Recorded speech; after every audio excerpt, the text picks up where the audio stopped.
어저께 조영수 성도님과 대화를 나누다가 문득 어린 시절에 제가 경험했었던 한 에피소드가 생각났습니다.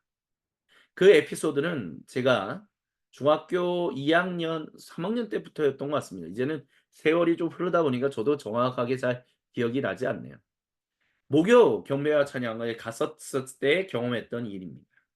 그때 당시에 제가 참 좋아했던, 제가 처음으로 '참 이 찬양 좋다.'라고 하면서 그 찬양이 나오면 정말 항상, 그리고 경배와 찬양에서는 항상 '그 찬양만 나왔으면 좋겠다.'라고 생각했던 찬양이 우리 안성진 찬양 CCM 가수 사역자분께서 작사 작곡해서 불렀던 즐겁게 찬양하면서라는 곡이었습니다.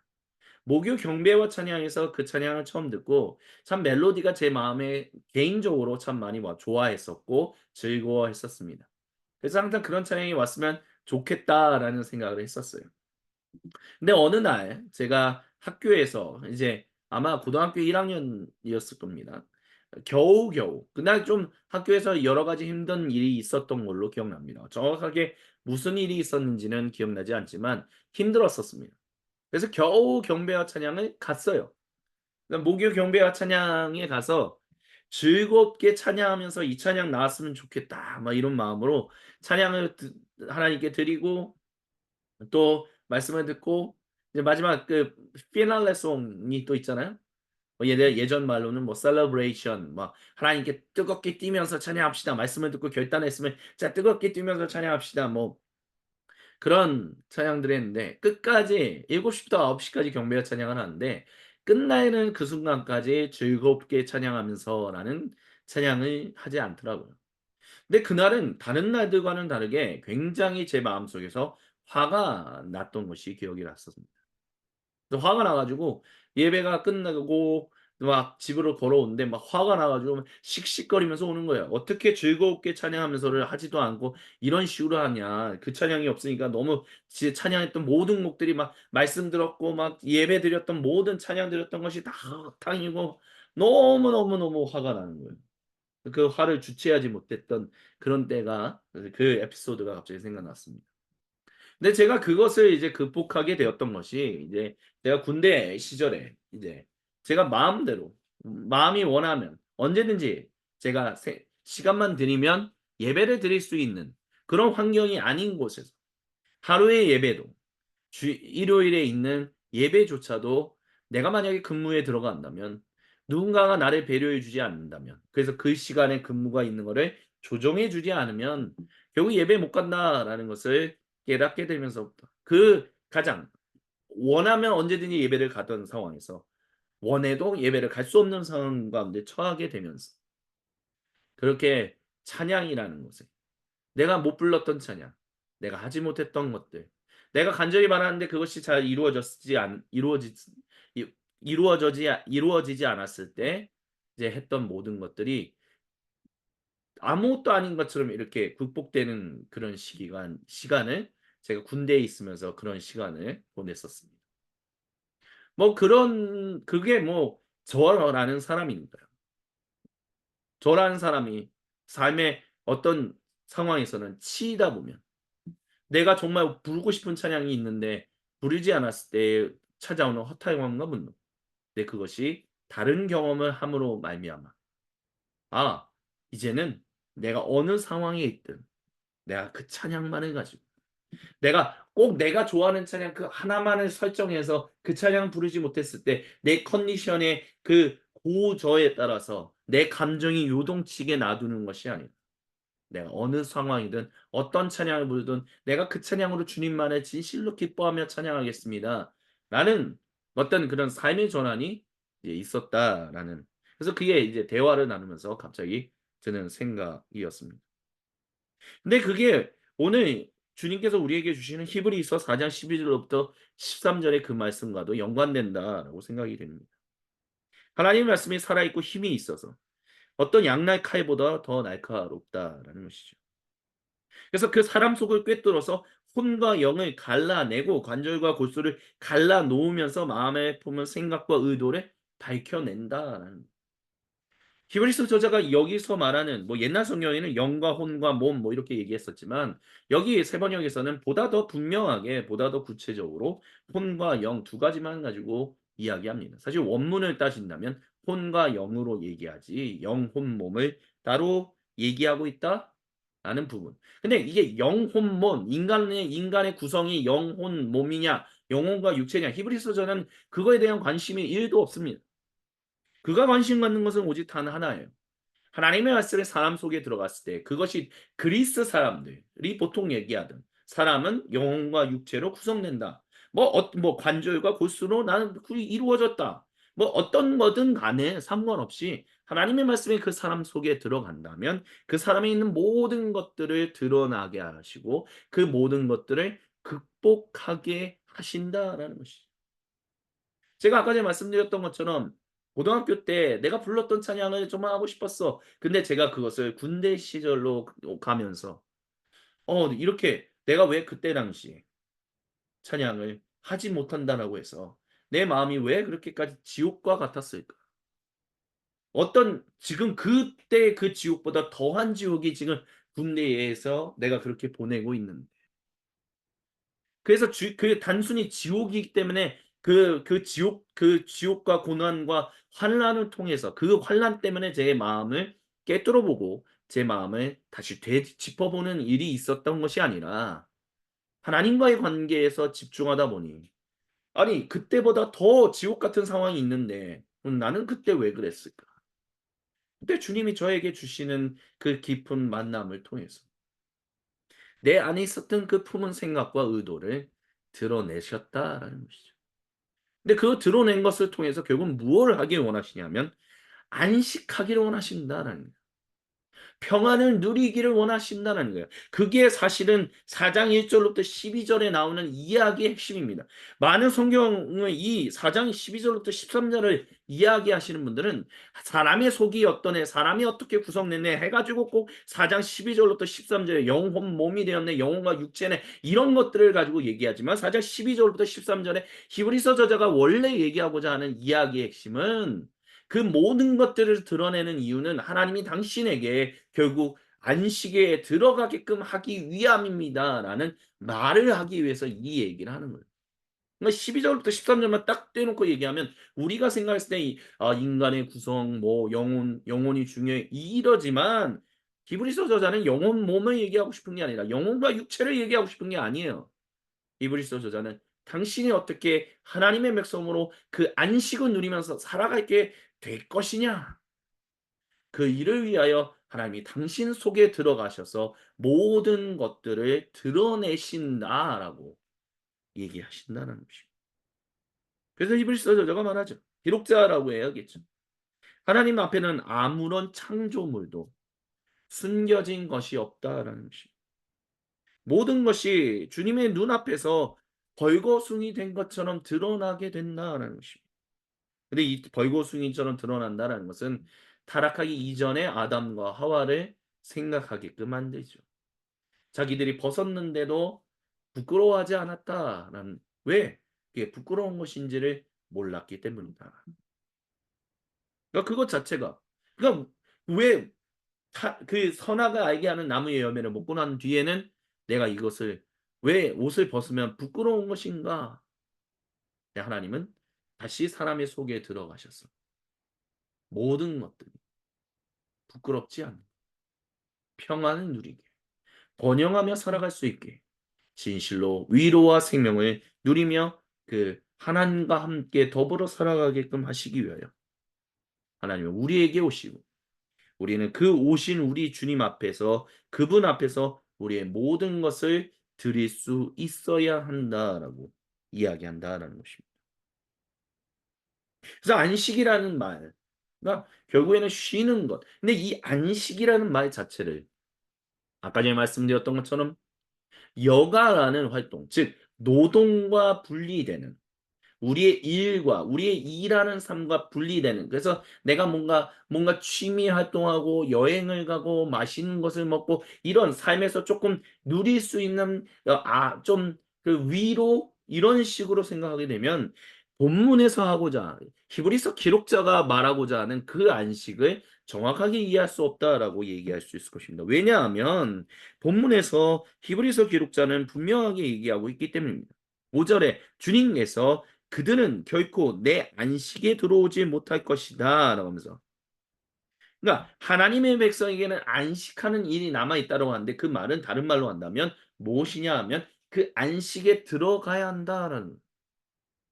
주님이 다시 오시면 우리는 영원히 쉬면서 살아가겠지.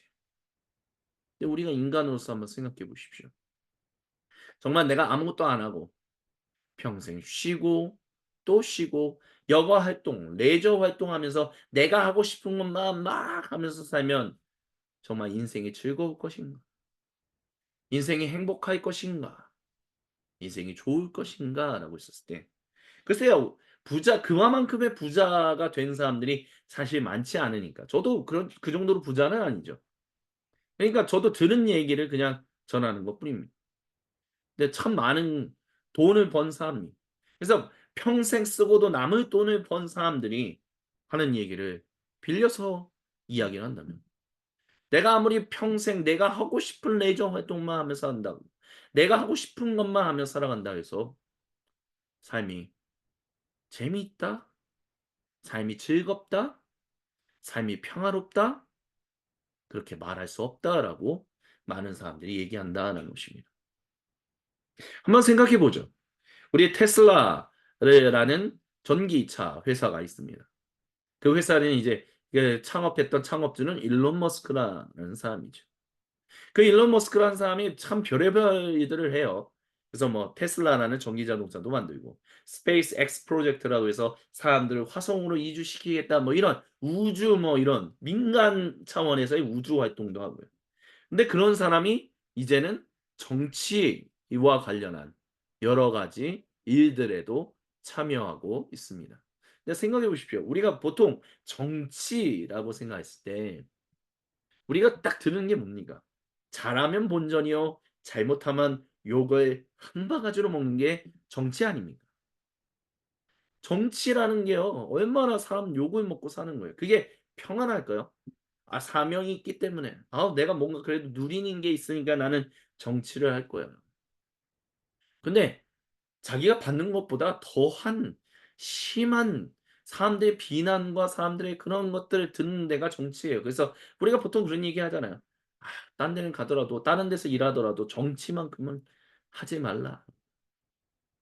근데 자기가 이제 평생 먹고 살아도 되는 만큼의 돈을 번 일론 머스크라는 사람이 그럼 뭐 때문에 잘못하면 욕만 먹고 결국에는 힘들 수밖에 없는 그런 정치판으로 들어가는 것일까요? 일론 머스크가 했던 대담을 얼마 전에 본 적이 있었습니다. 근데 그가 거기서 하는 얘기에 제게 제 기억에 남아 있는 말 한마디는 "왜 정치 쪽으로 가는가?" 했을 때, 그것은 "왜 우리가 사는가? 그리고 우리는 어떻게 살아야 하는가?" 그것을 그것이 중요하기 때문이다. 그래서 정치로 간다라는 얘기를 제 마음속에 그런 대담을 나눈 것을 본 적이 있었습니다. 아시는 분들은 아시겠지만 일론 머스크라는 그분의 그 자녀들 중에 한 명이 아들이 있는데, 그 아들이 성전환 수술을 해서 여성이 되었습니다. 그리고 그 일론 머스크라는 사람에게는 그 아들이 여성이 된 아들, 성전환 수술을 해서 이제 나는 여성이라고 외쳤던 그 모습이 그 사람에게는 개인적으로 굉장히 충격이 되었다라고 얘기하는 또 다른 대담을 또 본 적도 있습니다. 그런 것들을 일련의 경험들을 하면서 결국 내가 정치라는 곳까지 발걸음을 내딛게 되었다. 뭐 이런 얘기를 하는 것이었죠. 무슨 얘기를 하기 위해서 지금 갑자기 일론 머스크라는 사람에 대해서 얘기를 한 것인가? 주님께서 사랑하시는 모든 형제자매 여러분, 우리가 평생 여가 활동만 할 수 있다면, 우리가 평생 쉴 수만 있다면, 우리가 평생 정말 나무늘보처럼 이렇게 해서 햇빛만 쬐면서 살아간다면 우리가 정말 살아갈 수 있을까요? 그게 우리가 정말 진실로 바라고 원하는 천국이라고 생각하십니까? 그것이 새 하늘과 새 땅이라고 생각하십니까? 많은 목사님들이, 많은 개신교인들이 그런 천국을 말하고 그런 새 하늘과 새 땅을 자기도 모르게 알게 모르게 의식적으로 무의식적으로 바라면서 살아가고 있습니다.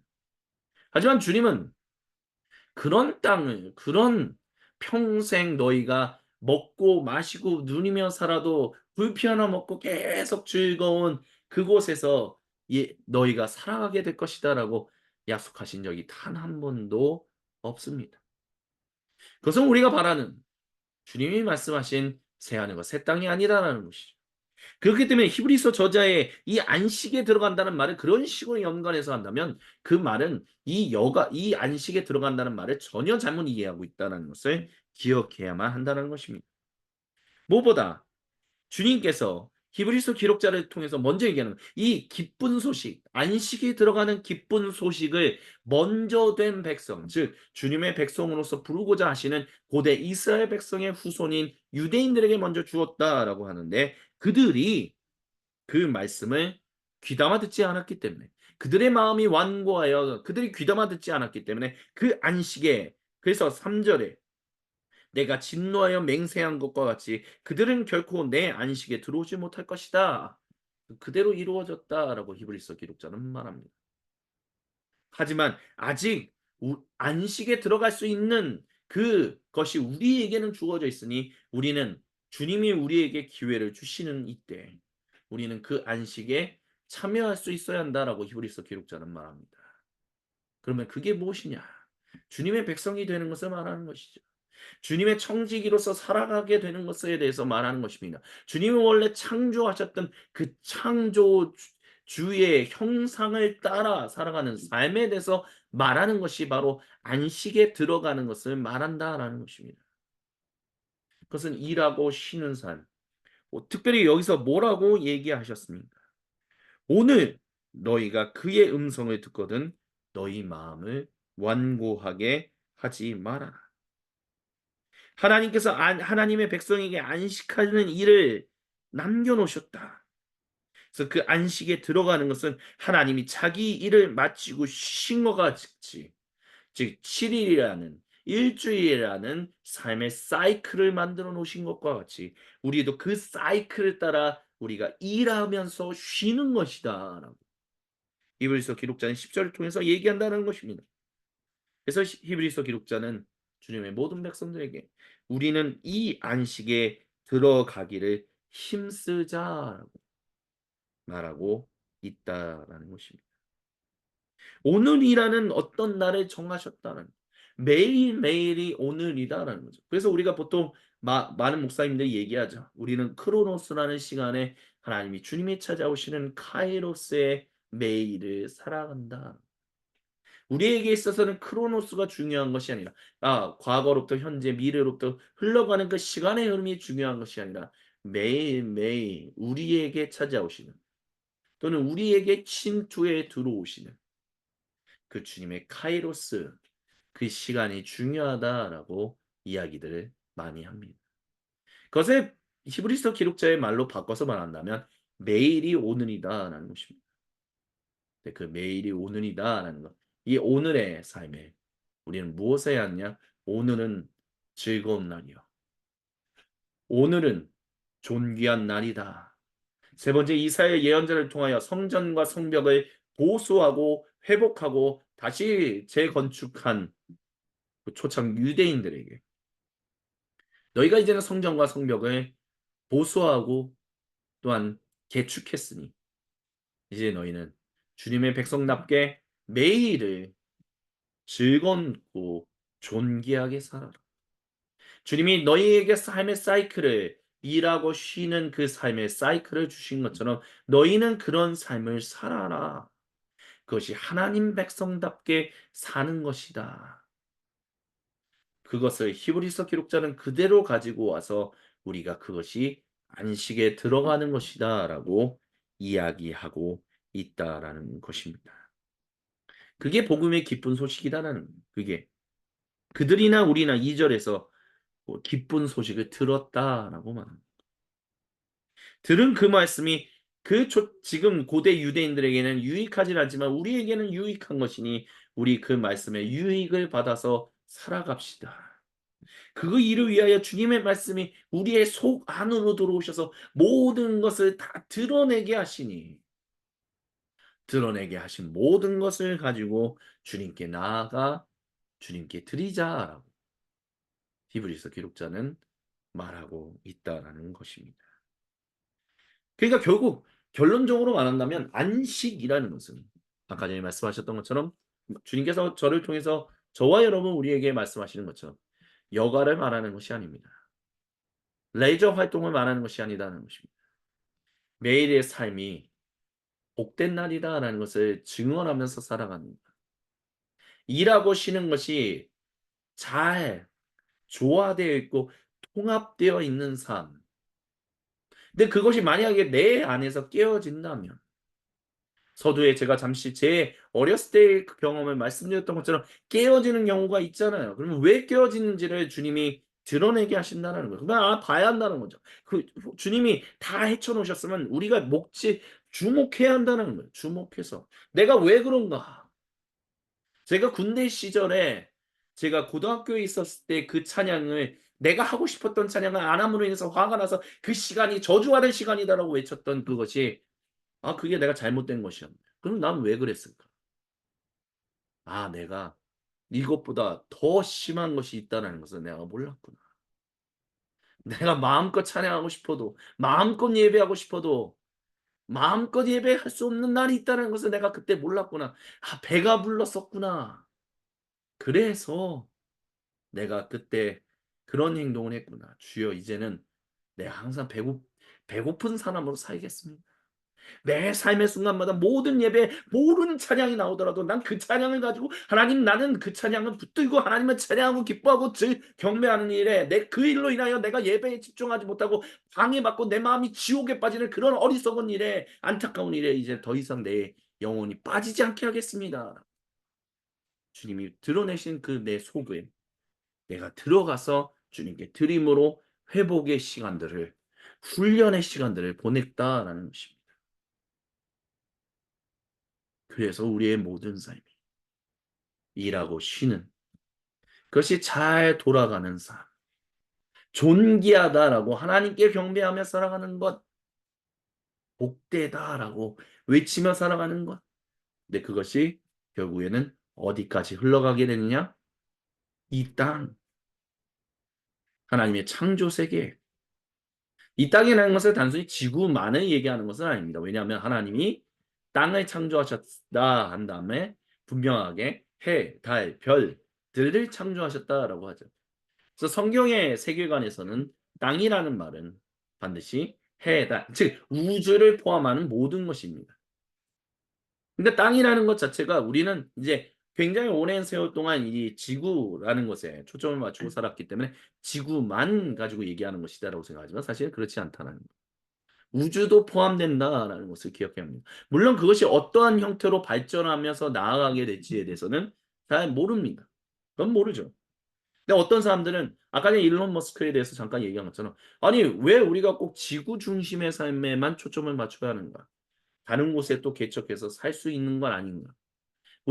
저도 그런 생각을 해요. 그런 얘기를 해서 막 스페이스 X 프로젝트를 하고 막 이주한다고 했을 때 결국 저 화성 가면 저 사람들은 못 돌아오게 될 텐데 괜찮을까? 괜찮을까? 이게 맞는 걸까? 그리스도교적으로 맞는 얘기일까? 뭐 다른 행성에 이주해서 사는 거? 근데 중요한 건 만약에 우리의 세월 마지막 제가 거의 노년이 되었는데 사람들이 거기서 이주해서 사는 거예요. 거기서 막 살아가고 있어요. 그러면 그 살아가고 있는 상황 가운데서 성경은 그리고 그리스도교는 변화된 삶의 모습들을 통해서 또 무엇을 이야기할 수 있을까요? 그거는 주님과 상관없는 거니까 에이 이렇게 해야 할까요? 그렇진 않죠. 거기 우리가 어디에 살든 간에 만약에 예를 들어서 정말 100년 뒤, 50년 뒤에 만약에 사람들이 진짜 화성에 산다 할지라도 그들이 하나님의 백성이 아닌 것은 아니잖아요. 그 사람들도 분명히 주님의 형상으로 회복될 사람들이라고 한다면 지구가 아닌 다른 행성에서 사는 사람들에 대해서는 그러면 주님의 복음을 어떻게 전하면서 증언하면서 살아갈 것인가라는 것들은 분명히 우리에게 찾아올 일들일 것입니다. 근데 중요한 것은요. 성경적 세계관에서 오래전부터 고대 이스라엘 민족으로부터 고대 유대인을 통하여 초창기 그리스도인들에게까지 주님의 신실한 백성들은 이 주님의 땅, 즉 주님의 청지기들, 주님의 형상으로 창조된 사람들로 인해서 복을 얻는 땅이라는 것은 단순히 지구라는 곳에만 한정하지 않았었다는 것을 기억하십시오. 물론 우리가 가지고 있는 그런 우주라는 관점과 그들이 가지고 있었던 우주의 관점이 다르긴 하지만 분명한 것은 하나님은 모든 것을 복 주게 하신다는, 근데 그게 하나님의 형상인 사람들을 통해서 복을 주게 하신다고 한다면 우리는 하나님의 모든 창조 세계가 복을 얻게 되는 그 삶이 단순히 더 많이 확장될 가능성도 있다라는 것. 물론 이 얘기를 했을 때 어떤 분은 우리 소금빛 교회 성도님이셨던 분 중에 한 분은 아 그게 그럴까요? 하면서 고개를 갸웃거리기도 하셨습니다. 물론 지금은 이제 더 이상 다른 곳에서 이제 신앙생활을 하고 계시긴 하지만 근데 이런 것들이 거룩한 상상력이다라고도 얘기할 수 있을 것입니다. 너무 갇히지 마십시오. 조금만 더 생각을 좀 더 넓혀 보십시오. 안식이라는 건 너무 인간적으로 생각해 봐도 그렇지 않습니까? 내가 새하늘 갔을 때 더 이상 죄와 죽음이 없는 곳에서 나는 영원히 주님만을 찬양하며 살 거야 하면서 막 그런 얘기하는 분들 참 많아요. 그런 분들을 만난 적도 참 많습니다. 근데 그럴 때마다 질문하고 싶었던 것이 있어요. 근데 질문하면 신뢰가 되는 걸 알아서 질문을 못 했지만 속에서는 항상 질문했는데 근데 그러면 모든 찬양이 항상 즐거워하면서 찬양하십니까? 당신이 거기 있는데 당신이 모르는 찬양이 계속해서 흘러나오면 그거를 정말 기뻐하면서 계속 찬양하면서 살 수 있으시겠어요? 매일매일 찬양하면서 사세요? 아니 여기서도 매일매일 찬양 매일매일 24시간 찬양하면서 살지도 못하는데 새하늘 같은 땅에서 매일매일 24시간 동안 찬양하면서 산다고요? 영원히? 내가 여기서도 못하는 삶을 거기서 할 수 있다는 세상에 어느 누가 자기의 삶이 내가 먹고 살 수 있는 충분한 돈만 있으면 난 영원히 퍼질려서 살겠다. 세상에 그렇게 사는 사람들이 누가 있습니까? 진실로 돈 있는 사람들이죠. 그게 그렇지 않다라는 것을. 그게 사람다운 삶이 아니다라는 것을 우리가 상식적으로 놓고 생각해 봐도 그게 아니다라는 것을 아는데 우리가 바라는 새하늘 같은 땅이 영원히 거기서 평안을 누리며 안식을 누리며 뜨뜻한 곳에서 목욕하며 주님과 함께 그런 삶이라고 생각하십니까? 우리 애가 주님은 주님의 말씀을 통해서 우리가 그냥 아무 생각 없이 생각했던 모든 것들이 다시 한번 재생각하기를 원하십니다. 다시 한번 새로운 관점으로 바라보기를 원하십니다. 진실로 그게 맞냐? 그게 올바른 것이냐? 그게 아닌 것 아니냐? 그게 바로 4장 12절부터 13절의 1절부터 10절, 11절과 연관하는 것입니다. 그리스도의 영성 운동에 대해서도 제가 12절, 13절과 관련해서 참 많이 얘기해 오는 게 그겁니다. 인간이 영혼 몸이 중요한 것도 아니고 영혼과 육체 그거 중요한 건 아닙니다. 중요한 건 핵심은 사람이 전 존재로서 하나님의 백성답게 살아가는 것.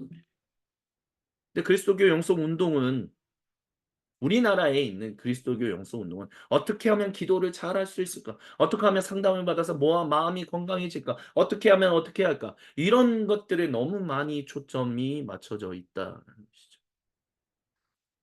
정말 청지기로서 살아가는 것. 하나님의 형상으로서 살아가는 것, 하나님의 백성답게 살아가는 것, 그것을 위하여 우리의 모든 것들이 드러나고 그 모든 드러난 것을 주님께 드리고 그것으로 인하여 회복받고 고침받고 그래서 나아져서 더 이상 그런 삶을 살아가지 않게 되는 것. 그래서 이 땅에서 매일매일 오늘이라는 삶을 살아가는 동안 내가 주님을 경배하며 살아가는 동안 그리고 주님의 백성들과 함께 더불어 창조세계를 위하여 일하고 쉬면서 살아가는 동안 내 마음이 더 이상 지옥에 빠지지 않고 내 삶, 내 무드, 내 분위기 모든 것들이 항상 즐겁고 감사하며 존귀한 주님만을 경배합니다. 할렐루야를 외치며 살아가는 그게 사실 청지기와 관련된 그것과 맞물려 가는 그리스도의 영성 운동이다라고 저는 오랜 시간 동안 아니 주님은 저를 통해서 말씀하고 계시다는 것입니다. 예, 우리는 영과 육체를 가지고 있는 사람들입니다. 우리는 영과 혼과 몸으로 된 사람들입니다. 근데 중요한 것은요. 그것보다 먼저 우리는 주님의 백성입니다. 우리는 주님의 형상을 가진 존재들입니다. 주님의 형상으로 다시 회복되는 존재입니다. 주님께서 일하고 쉬셨던 것처럼 우리도 주님과 같이 주님과 더불어 일하고 쉬는 것입니다. 그게 영혼, 몸, 영혼과 육체 그것보다 먼저이고 그게 최우선입니다. 그것이 우리가 가야 할 길입니다. 그것을 회복하는 것. 그것을 잊어버리지 않는 것. 그래서 주님이 다시 한번 오늘 이 시간 저 여러 번 우리가 안식에 대해서 참 많은 시간 여러 번 이야기를 나눴었죠. 어떤 면에서는 좀 아는 이야기셨을 겁니다. 하지만 주님은 다시 한번 말씀하십니다. 안식에 참여하자고요. 물론 우리의 삶에 그러면 일하고 쉬는 삶 그러면 어떻게 초점을 맞추면서 살아갈 것인가라는 고민이 될 것입니다. 근데 그 고민은 이렇게 적용하시면 됩니다. 지금 내 삶에 요 최근 며칠 동안 내가 매일매일을 즐거운 날, 매일매일 존귀한 날 주님께 영광을 올려드려야 합니다라고 고백하며 살아가면서 살아가야 하는데 그 샬롬을 그 평화와 그 번영되는 내 마음이 즐거워서 내 삶이 막 풍요로워지는 것을 방해하는 막 흔들리는 내 삶이 너무 힘들어서 막 찌들려서 지쳐서 미치겠어. 아우 나도 모르게 막 화가 막 불뚝불뚝 나. 아우 막 나도 모르게 막 소리를 야 지르게 돼. 왜 그럴까? 그 상황에 초점을 맞추십시오. 그 주님의 말씀하시는 것, 주님이 드러내시는 것들에 초점을 맞추십시오. 거기에는 침묵이 아마 필요할 겁니다. 거기에는 주님과 독대하는 것이 필요할 겁니다. 그래서 그 드러낸 것들에 초점을 맞춰서 내가 지금 왜 그러는가? 주님이 드러내시면 주여 그렇군요. 내가 이게 회복되길 원합니다. 주여 나를 긍휼히 여겨 주시옵소서. 그러면 그래서 그것이 훈련되고 회복되면 더 이상 그것으로 인하여 흔들리지 않는다면 우리는 그것이 회복되었다. 주님이 그것을 위해서 내가 그것을 알게끔 이끄셨다. 아마 그렇게 얘기할 수 있을 것입니다. 그렇게 적용하시면 됩니다. 당신의 마음이 가장 지옥으로 변하는 그 순간 주님께 나아가 주님과의 독대를 청하십시오. 아시잖아요? 주님은 자신과 족대를 청하는 사람의 그 요청을 외면하지 않으십니다. 우리가 침묵 가운데 나가면 주님은 언제든지 우리에게 말씀하실 준비가 되어 계십니다. 그것을 기억하며 하나님처럼 일하고 쉬는 삶의 사이클이 우리 안에서 샬롬이 넘쳐나는 그런 인생을 살아가기를 주님이 간절히 원하고 계시다는 것을 기억하며 이번 한 주간의 삶이 주님과 함께 더불어 평화를 누리는 그런 삶을 살아가게 되시기를 우리 주님의 이름으로 간절히 축원을 드립니다. 아멘.